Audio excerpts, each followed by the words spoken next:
Absolument tout le monde défonce ce film, mais est-ce vraiment mérité ?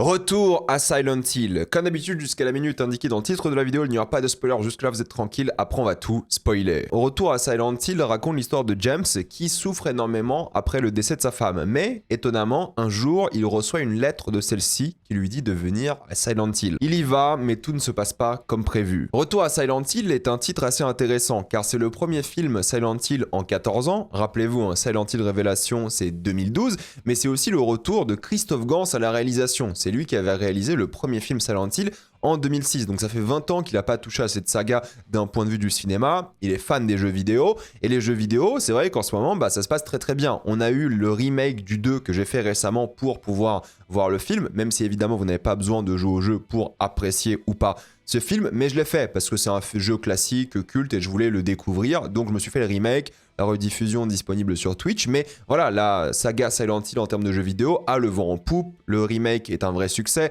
Silent Hill F était un succès aussi, donc vraiment, c'est le moment de sortir un film Silent Hill. Est-ce que c'est bien ? Est-ce que ça vaut le détour ? Vu les critiques un peu de tout le monde, vous imaginez peut-être que la réponse est non. Est-ce qu'il y a des bonnes choses, mine de rien, dans ce film ? On va en parler maintenant. Nous sommes face à une adaptation directe du deuxième jeu, avec James qui doit retrouver sa femme décédée à Silent Hill. Il va explorer pas mal d'endroits cultes du jeu vidéo, mais l'histoire va se focaliser sur le couple et la relation plutôt que la ville ou les traumas du personnage principal. Et c'est là que la catastrophe commence, il faut le dire. C'est l'ambiance de la ville est complètement ratée. On passe peu de temps dans ces rues et à chaque fois c'est beaucoup trop rapide. La solitude, le stress et l'angoisse ne s'installent jamais. C'est plus un film d'action horreur qu'un film pesant en réalité. Et c'est la tristesse de ce moment et de cet endroit. C'est le manque de temps qu'on y passe. Tout est rushé, tout est rapide. J'aurais dû m'en douter vu le début du film avec James qui déboule en Mustang à toute vitesse avec sa musique. Tout s'enchaîne beaucoup trop vite pour une raison très simple. En fait, Christophe Gans est fan des jeux et il voulait cocher toutes les cases et tous les éléments possibles de l'univers. Du coup, tout va super vite, l'atmosphère est ratée, elle s'installe jamais et tout fait liste plutôt que de se poser et de nous angoisser, littéralement. Et je sais qu'il sait faire car dans Silent Hill 2006, il avait vraiment réussi à iconiser la ville, à créer quelque chose d'un peu unique. Et là, il part du principe qu'on connaît et il veut juste nous proposer des séquences d'action plus qu'autre chose, des séquences clairement adaptées du jeu vidéo de base. Les flashbacks qui viennent mais constamment parasiter le rythme du film sont insupportables. On passe plus de temps limite dans l'histoire d'amour et la rupture et les problèmes qu'ils ont plutôt que vraiment dans Silent Hill. Il y a énormément de flashbacks, ils arrivent de manière trop récurrente constamment et ça casse complètement l'œuvre, surtout qu'ils sont pas bien, disons les choses. Et le pire pour moi c'est la mise en scène, La caméra bouge tout le temps. Il n'y a pas un moment de répit, elle bouge dans tous les sens, sans arrêt, ça donne presque la gerbe. Ça fait longtemps que j'avais pas un peu la nausée en regardant un film, non pas que c'était vraiment mauvais au point où ça me dégoûtait, c'est juste que la manière dont c'est filmé, j'avais vraiment le mal de caméra, quoi. Le mal de voiture, limite, le motion sickness, vous voyez ce que je veux dire ? C'est souvent irregardable, je trouve. Il y a des gros plans horribles sur des objets et des visages, mais constamment, et ça crée pas ce malaise comme on pourrait avoir dans un film, vous savez, de manière claustrophobique ou angoissante. Non, c'est juste gênant, c'est juste désagréable et ça ne crée rien, c'est trop dommage. Et on voit pas beaucoup ça dans la bande-annonce, mais la majorité du film c'est en gros plan. Il y a énormément de plans zénithaux, pareil, il n'y a aucun plan dans la bande-annonce, mais ça fait très fake, Fincher, utilisé à l'extérieur, car tout est numérique et il n'y a rien de vrai, malheureusement, dans le film. Ça aurait été intéressant d'ailleurs qu'il y ait des plans zénithaux dans les endroits fermés. Ça aurait pu être quelque chose d'un peu nouveau, mais non, les plans zénithaux, c'est dans la forêt, c'est au-dessus de la ville. Mais si c'est dans un endroit fermé, ça aurait pu jouer sur l'horreur, mais c'est jamais vraiment utilisé. Ce qui est dommage, parce que forcément, les endroits en intérieur, c'est des décors. Ils auraient pu faire un faux plafond, avoir un plan zénithal ou même utiliser des effets spéciaux. Mais malheureusement, non, et c'est juste utilisé de manière très bizarre, juste pour, je sais pas, avoir un truc un peu ostentatoire. C'est vraiment nul pour le coup. Et tous les décors, puis le fake, il n'y a pas de poids, de profondeur, tout fait faux. Pourtant, vraiment, c'est ça qui m'énerve, c'est que ça aurait pu être dans la vibe claire et nette de l'œuvre, que tout fasse faux un petit peu. Mais là, on dirait juste l'Europe, grosse vibe Autriche. Alors visiblement, ça a été filmé en Allemagne, donc j'étais pas très loin. Et c'est ça qui est dommage, c'est que c'est filmé pour de vrai, et on dirait que tout est faux, tout est filmé dans des décors. Les décors, c'est à Belgrade, visiblement, mais tout fait fake. Et c'est pas normal, quoi, tout fait fake. numérique, la photo est dégueulasse, il y a cette vibe années 2000, Linkin Park, surtout dans une séquence, mais lunaire. La séquence au début avec l'orange, j'ai jamais vu ça quoi. Franchement, c'était tellement dégueulasse. Le côté industriel n'est jamais mis en avant et c'est dommage parce que franchement, en termes d'effets numériques purs, vu le budget du film, je trouve qu'il s'en sort pas trop mal. Les effets spéciaux sont pas dégueux en soi, mais ils sont toujours cachés par l'obscurité et la brume. C'est le but, hein, c'est pas grave, hein, mais au moins ça rend plutôt bien généralement. Le problème, c'est la manière dont ils sont mis en scène plus qu'autre chose, parce que pour 23 millions de dollars, je trouve qu'il y a un peu un style, quoi. Il y a un truc qui s'en sort pas trop mal, il y a pas mal de décors différents, il y a énormément de numérique, mais ça donne un style numérique qui parfois marche plutôt bien. Alors oui, en extérieur, Silent Hill, tout fait faux, mais quand sur l'intérieur, en décor, il y a beaucoup d'effets spéciaux, en vrai, ça va. Il y a un petit truc, il y a un effet. Et là, je trouve qu'ils se sont plutôt bien débrouillés avec le budget de 23 millions. Franchement, 23 millions pour un film comme ça, c'est pas énormissime. Par contre, je pense qu'ils pouvaient faire beaucoup mieux. Tu te repères jamais dans la ville, il n'y a pas d'âme, pas d'identité. Pourtant, c'est le cœur même des jeux vidéo et du précédent film, hein. D'ailleurs, et puis tout s'enchaîne vite, encore une fois. Il y a le nom des rues. Ok, pourquoi faire? Non mais sans déconner, il y a le nom des rues constamment, mais pourquoi faire, mis à part avoir des clins d'œil, références, du fanservice? Parce que c'est que ça, hein, c'est que du fanservice. L'horreur est ratée, il n'y a pas de moments iconiques, contrairement au film de 2006, hein, qui a pas mal de moments qui sont vraiment réussis, je trouve. Il n'y a pas de tension, de peur, de gore, t'as rien à te mettre sous la dent, en fait, en termes d'horreur. Même Pyramid Head, hein, je vous jure, il est ridicule. Son arrivée, oh, qu'elle est gênante, on en parlera en spoiler. Il y a tout un délire avec la lampe torche, et ça, je n'ai pas compris. Je vous jure, c'est incompréhensible pour moi. Pour moi, c'est encore du fanservice. En gros, dans le jeu vidéo, vous avez une lampe torche que vous utilisez pour voir, parce que sinon, c'est beaucoup trop sombre, et c'est là que vient la peur du jeu. C'est qu'on voit rien, et le seul moyen de voir, c'est de regarder avec ta lampe torche. Et le truc, c'est que il y a une lampe torche dans le film aussi, mais elle gâche la photographie. Genre, elle tape l'objectif de la caméra et c'est juste moche, quoi. C'est moche, c'est désagréable et ça ne marche pas dans un film, tout simplement. T'avais pas besoin de faire ça comme ça. Et la majorité du film ressemble à ça. C'est la lampe torche qui tape l'objectif de la caméra et c'est dégueulasse. En plus, honnêtement, ça gâche pas mal d'éléments du scénario parce qu'aucun monstre ne voit la lumière qui nous tape les yeux depuis tout à l'heure. C'est vraiment mal utilisé, ça gâche le concept même de l'œuvre, ça enlève la peur parce que dans un jeu vidéo, une lampe torche, c'est logique. Et dans un film, justement, t'en as pas besoin parce que c'est déjà flippant de base et tu peux faire avec la caméra un éclairage un peu spécial. Donc ça n'a aucun sens d'avoir une lampe torche dans ce film, c'est vraiment trop mal géré et ça gâche encore une fois l'œuvre, hein. La radio, pareil, je veux dire, dans le jeu vidéo, elle est utilisée. Moi, je l'avais désactivée dans le jeu vidéo, mais peu importe. Elle est utilisée pour repérer les ennemis. Quand la radio est activée, t'as des ennemis à côté. Mais il y avait tout un truc par rapport à la radio, où la radio représentait aussi des souvenirs, représentait un peu ce qui passait dans la ville. Là, la radio, il y a une scène où elle est utilisée vite fait, et ensuite plus jamais, quoi. On nous dit juste qu'elle est là, qu'elle existe, mais oui, quand la radio est activée, il y a des monstres. En fait, dans un film, ça marche pas, c'est un truc de gameplay, ça, encore une fois. C'est ridicule. Enfin, il n'a pas compris les codes du cinéma. Il voulait juste mettre des trucs du jeu, quoi. Il a dit, bah voilà, bah, la radio, c'est bien. Mais la radio dans le jeu, elle a un but de gameplay, pas un but de je sais pas quoi, comme dans un film, quoi. Là, non, ça sert à rien. L'enchaînement des événements est complètement affreux, hein, car tu plonges jamais assez dans chaque environnement. Tout s'enchaîne tellement vite avec de l'action non-stop, hein, disons les choses, et c'est fait pour des gens qui ont des troubles de l'attention, quoi. Tellement ça va vite constamment, je sais pas comment les gens peuvent blairer ce rythme insupportable, et c'est dommage parce que ça va tellement vite que tu peux pas te concentrer sur la narration environnementale, parce qu'il faut un travail de décor où il y a des choses qui sont en symbole avec James, sa vie et tout, comme dans le jeu vidéo évidemment, parce que le jeu vidéo c'est de la narration environnementale avant tout. La majorité du jeu vidéo c'est pas des cinématiques et des choses comme ça, c'est juste toi qui te balades et tu vois des trucs dans l'environnement, tu lis des choses et tu dis ah bah oui c'est passé ça dans Silent Hill, ah bah oui c'est ça que James vit et tout. Là il joue un peu sur ça, mais vu que c'est un film et ça va tellement vite, ça s'installe jamais, quoi. Il y a des flashs, des douleurs de crâne du personnage principal, ça veut trop ça jouer Shutter Island du pauvre et version bien plus horrifique et ça marche pas. Pourtant l'idée d'un Shutter Island en mode Silent Hill version cinéma, c'est pas mal. Pourtant, je suis pas le plus grand fan de Shutter Island, mais c'est un film diablement efficace et ça aurait bien marché avec Silent Hill, les monstres et tout, quoi. Imaginez voir Pyramid Head débarquer dans le monde de Shutter Island avec DiCaprio. Il y avait un truc à explorer et faire ça en mode Shutter Island. Mais ils l'ont pas bien fait, quoi. Pourtant, l'ambition est là et c'est ça la volonté. Les monstres sont tous mais beaucoup trop nuls. Ils font pas peur, sont jamais utilisés, ne représentent pas assez les traumas du personnage principal. Tout fait fake encore une fois et ça m'énerve parce qu'on voit que c'est des acteurs dedans. On voit que c'est des gymnastes, on voit que c'est des artistes dans ces costumes, sous le maquillage. Mais encore une fois, beaucoup des scènes donnent la gerbe parce qu'ils sont trop mal filmés avec ces gros plans. C'est insupportable. J'ai vraiment rien aimé en termes de mise en scène, je crois. Mais ça qui m'énerve, c'est que Gans, il est tellement fan de cette œuvre, il est tellement fan du jeu vidéo qu'il voulait juste mettre tout le jeu vidéo dans le film. Oh, il y a une télé ici, pourquoi? Ah bah on a mis des cassettes, pourquoi? Bah parce que dans le jeu c'est là en réalité. Non mais c'est bon, en fait, il y a un moment... C'est ridicule et c'est ça qui m'énerve, c'est que le mec est tellement fan, il respecte tellement l'œuvre de base que c'est profondément l'une des pires œuvres que j'ai vu moi le film aujourd'hui de ma vie. car il n'a pas compris ce qui fait bien un jeu vidéo et ce qui fait bien un film. Et les deux ne matchent pas du tout. Il a juste pris des éléments qui étaient liés au gameplay, qui étaient liés à l'ambiance pour en faire un film, et ça ne colle jamais, quoi. Et ça m'énerve parce que je crois même à certains moments que Révélation est plus intéressant. Pourtant, Révélation, c'est une sorte de saut débile 3D à la con, hein. Mais là, je vous jure, j'étais sous le choc de la nullité du film.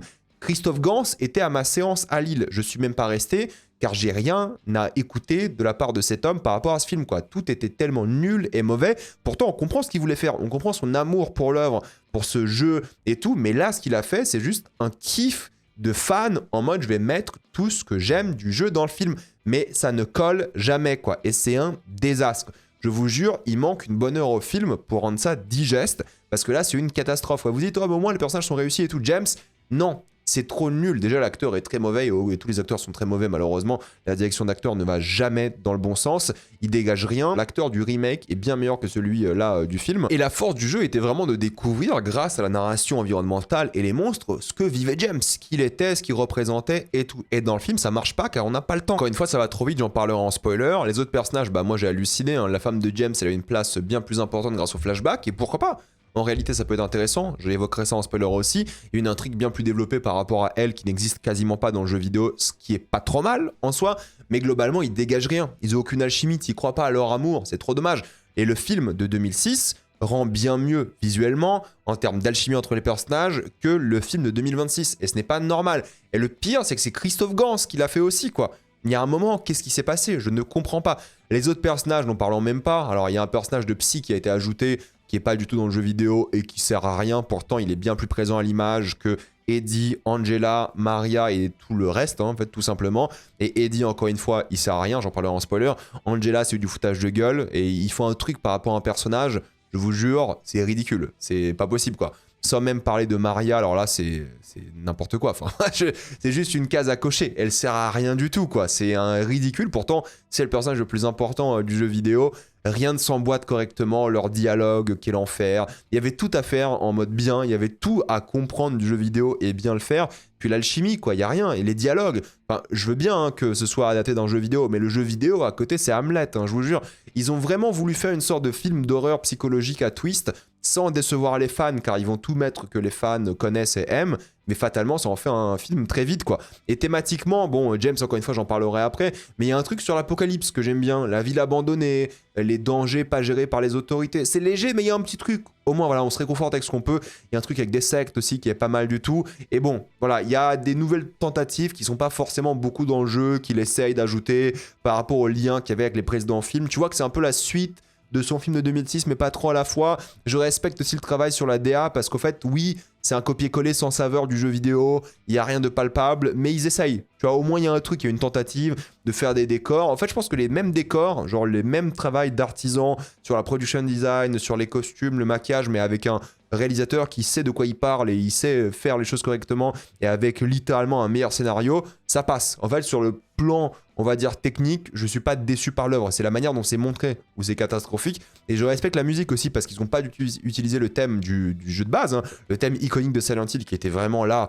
tellement présent dans le premier film et le deuxième. Là, ils l'ont pas mis. Il n'y a pas du tout le thème. Je trouve que c'est cool, c'est une bonne idée. C'est Akira Yamaoka qui est compositeur des jeux qui vient composer la musique du film et du coup crée de nouvelles compositions pour le film et ça donne une esthétique musicale différente au film. Est-ce que c'est bien? Je dirais que non parce que le reste du film ne suit pas, mais en réalité avoir le compositeur de base sur ce film-là et en même temps créer de nouvelles choses, c'est bien. Dommage que le reste n'est pas bien. Donc c'est un peu triste par rapport à ça, mais encore une fois, le montage, c'est une crise d'épilepsie, c'est intankable. Moi je vous jure, hein, j'avais presque la gerbe les 1h45 du film, et j'exagère pas, hein, je me sentais vraiment un peu malade à cause des images, à cause de comment ça bougeait, c'était une crise d'épilepsie, c'était interminable, tout s'enchaîne non-stop, j'ai rarement vu ça. C'est dommage parce que pour un jeu qui était autant atmosphérique sur le son c'est la chose la plus importante dans le jeu, limite. Là, il n'y a rien. Il n'y a pas d'ambiance sonore, il n'y a pas ces bruits métalliques, industriels et tout. Pourtant, Silent Hill, même la version 2006 était intéressante pour le côté industriel,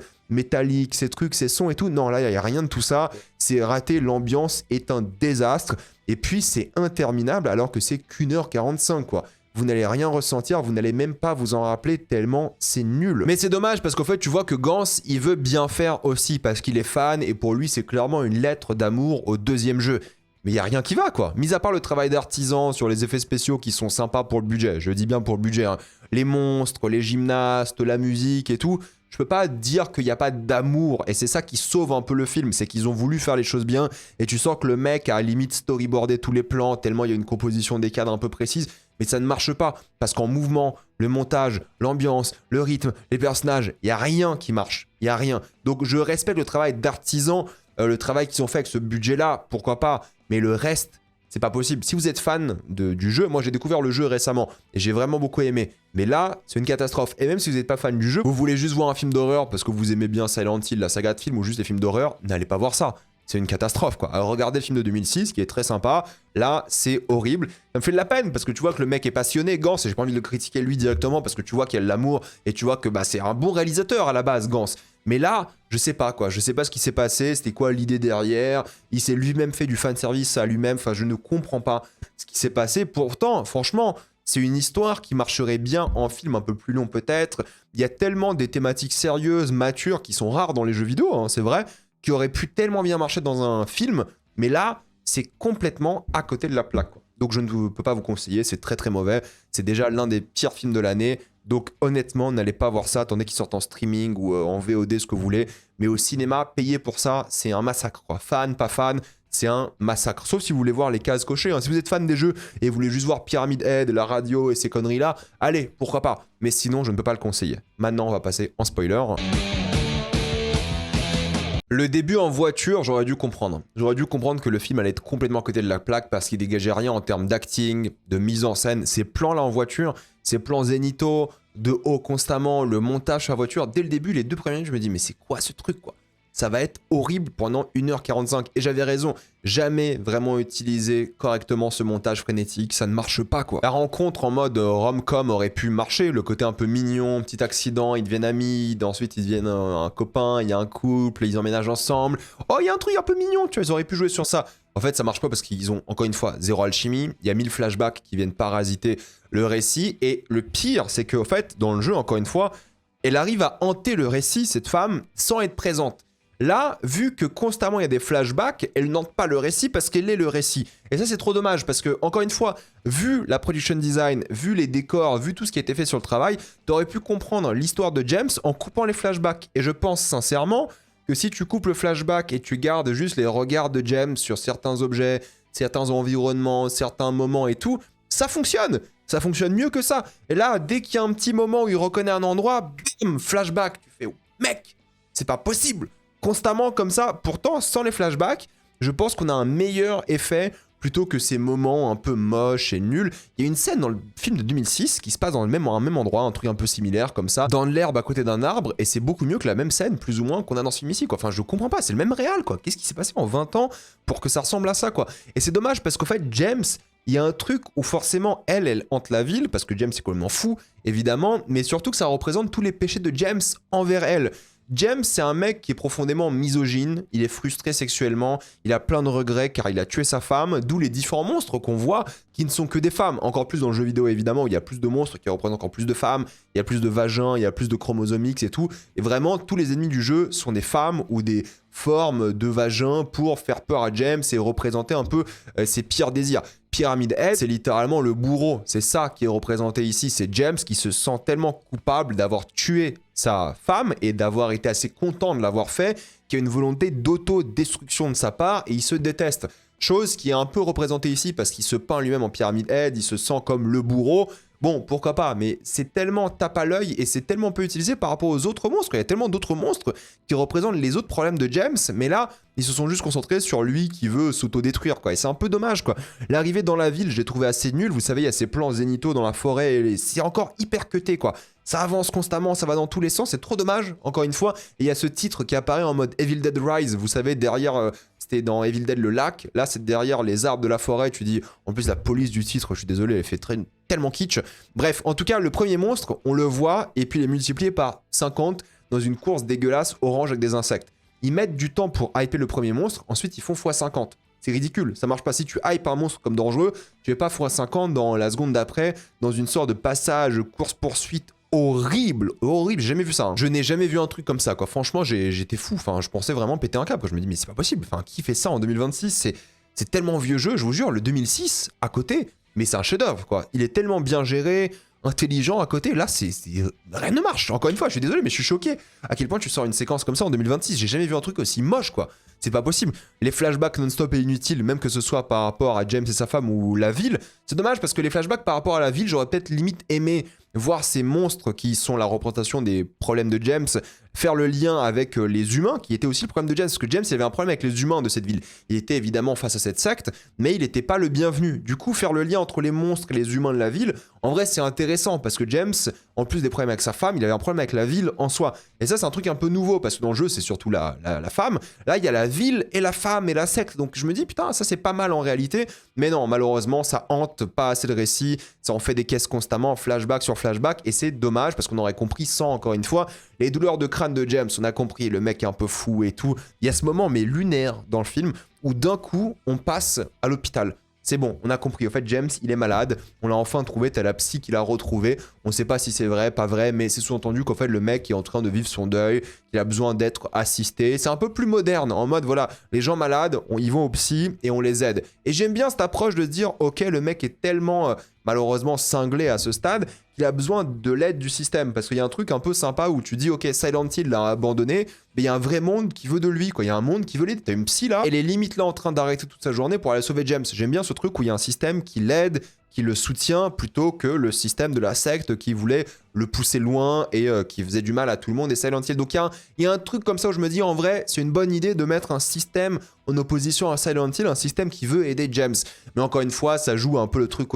fin ouverte, est-ce qu'il s'est suicidé, pas suicidé à la fin, parce que c'est l'une des fins du jeu vidéo, hein. Ça aussi évidemment le suicide en voiture, mais il est avec sa femme, du coup c'est une sorte de suicide doux amer, il est content, est-ce qu'il s'est sauvé, est-ce qu'il s'est pas sauvé, est-ce qu'il s'est vraiment suicidé. Bon, c'est le truc un peu à la Shutter Island, encore une fois, c'est le mec comprend qu'il vit dans une fantaisie, mais bon, c'est devenu un monstre en même temps. Encore une fois, c'est le film qui en fait des caisses, ça marche pas du tout, mais c'est dommage parce qu'il y avait encore une fois une tentative de faire un truc assez intéressant par rapport à ça. Malheureusement pour moi ça marche pas assez, pourtant c'est intéressant parce qu'il y a un truc où dans le jeu, il y a une union avec ta femme, il décide quand même de se suicider, mais là dans le film, il y a une union qui est quand même plus sincère, où vraiment là il est avec la femme, dans la voiture, ils se suicident ensemble, et puis à la fin il revient au début à la rencontre et il prend un chemin différent. Il y a un truc un peu psychologique par rapport à ça qui est un peu mignon, quoi. Mais globalement, c'est raté parce que le film marche pas, quoi.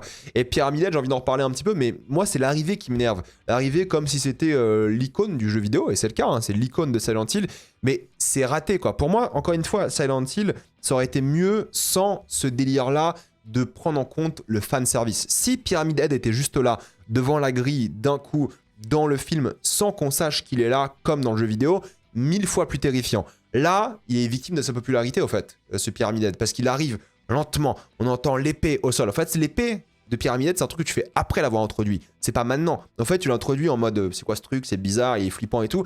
Ensuite, plus tard, t'entends l'épée, le métal et tout. Non, là, d'un coup, il arrive, Pyramid Head, attention, préparez-vous dans la salle. Ridicule, ça marche pas du tout et c'est dommage parce que ça aurait été intéressant. Pourtant, j'aime bien l'idée qu'il est contrôlé par James à la fin. J'aime bien ce truc de se dire, ok, il reprend le contrôle sur ses traumas, ça change, il devient un peu le méchant, mais il s'assume parce que c'est contre lui-même, il se bat, il se déconstruit contre lui-même. Il y a un truc pas mal par rapport à ça, alors que dans le jeu vidéo, c'est le méchant depuis le début. Dans le jeu vidéo, tu comprends qu'en fait, tu joues le méchant. Là, il y a un truc où tu vois qu'il n'assume pas d'être le méchant, puis le devient au fur et à mesure, et il s'assume. C'est un peu con parce qu'en fait, voilà, littéralement, c'est trop bancal, on a déjà vu ça 1000 fois, mais au moins, il y a une tentative de lui qui reprend le contrôle sur sa vie, et c'est comme ça qu'il arrive à affronter les monstres de manière générale. Après, oui, pour un film, c'est pas très original. Mais encore une fois, je veux dire, si vous cherchez de l'originalité, alors que le Lakeview Hotel, c'est littéralement l'Overlook Hotel de Shining, on peut plus faire grand chose, quoi. Et puis les personnages secondaires, encore une fois, qu'est-ce qu'il y a à dire? Eddie, il a une scène. Eddie, au fait, il représente normalement la rage, la gourmandise, le fait de s'auto-détruire physiquement, encore une fois, l'harcèlement et tout. Et là, il a une scène, il tape James, et puis c'est tout. C'est tout. Non mais c'est tout, il fait que ça.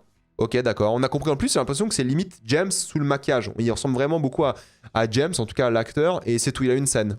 C'est dommage en fait. C'est genre, ok, regardez, on a coché la case de Eddie. Angela, elle sert à quoi? Angela, normalement, encore une fois, c'est la dépression, c'est l'abus qu'elle a subi, c'est violences sexuelles vraiment dont elle souffre, hein, littéralement. Et là, non, il y a une scène, ou deux limite. Enfin, au début, dans le cimetière, et cette scène avec le couteau qui est reprise littéralement du jeu vidéo, ça ne marche pas. Et le twist sur le nom, oh, c'est quoi le nom de Mary, Angela, Laura, oh, trop nul, mais que c'est kitsch.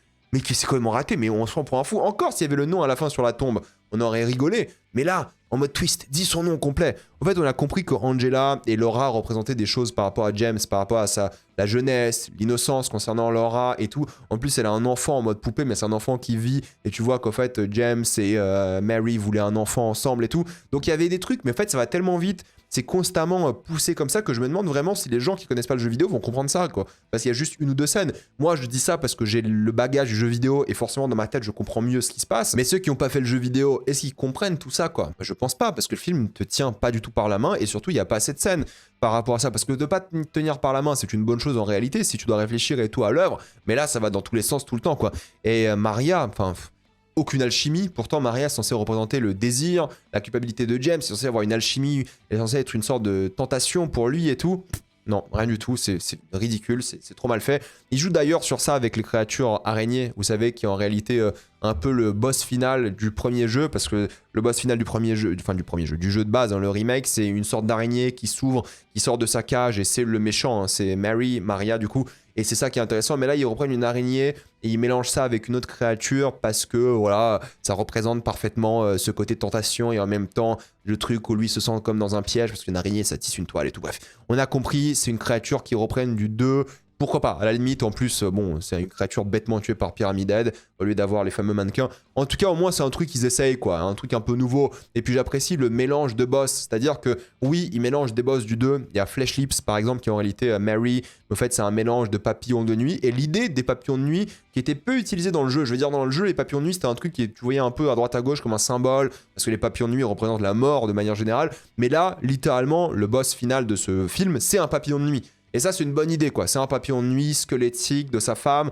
Il y a un truc que j'aime bien par rapport à ça. Et je pense d'ailleurs que l'idée d'avoir un boss papillon de nuit est une meilleure idée que le boss final du jeu, qui est une sorte d'araignée cage et tout. Le papillon de nuit, en termes de design et tout, est bien mieux d'après moi. Et ça, c'est un ajout que je trouve intéressant, quoi. Parce qu'en termes de symboles, ça fonctionne. Puis le mélange des boss, en réalité, moi, je trouve que c'est une bonne idée, quoi. Le fait d'avoir pris Abstract Daddy, qui devient aussi Mary physiquement et qui la réconforte. Genre, il réconforte le monstre. C'est intéressant, quoi. Il y a un truc où tu dis, ok, en fait, il est pas là pour les affronter, mais pour les aider. Et ça, c'est une bonne idée aussi.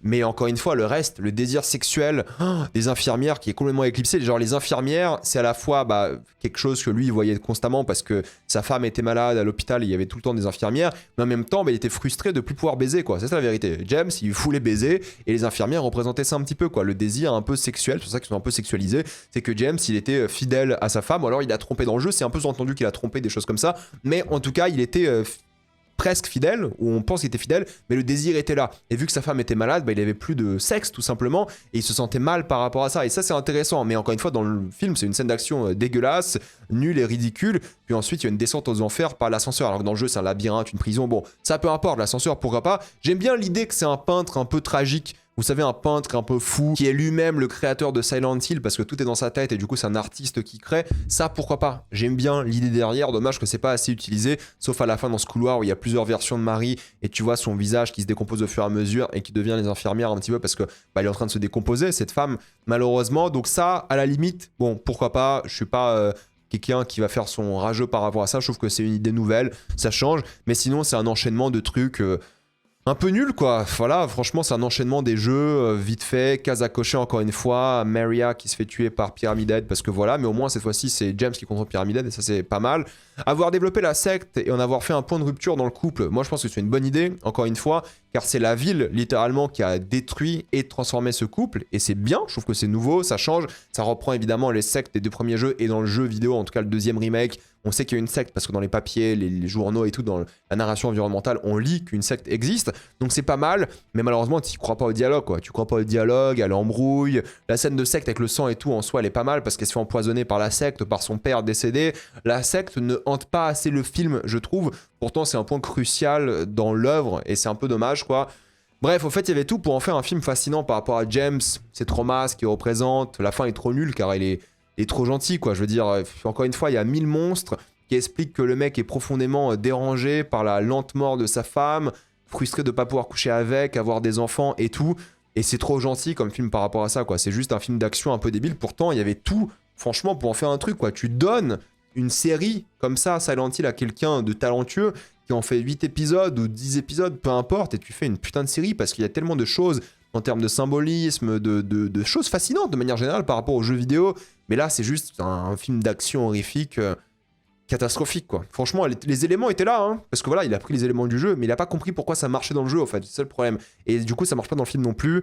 C'est nul, franchement c'est nul, ne regardez pas ça, c'est une torture. Bref, dites-moi ce que vous en avez pensé, avez-vous adoré ou détesté, j'ai envie d'avoir votre avis dans les commentaires. Pensez à vous abonner à la chaîne pour voir les prochaines vidéos, mettez un j'aime, ça aide beaucoup la chaîne. Suivez-moi sur tous mes réseaux, maintenant toutes les vidéos sont disponibles en mode podcast, mais j'ai aussi un Instagram, un TikTok et un Twitch, et moi je vous dis à la prochaine fois, salut à tous.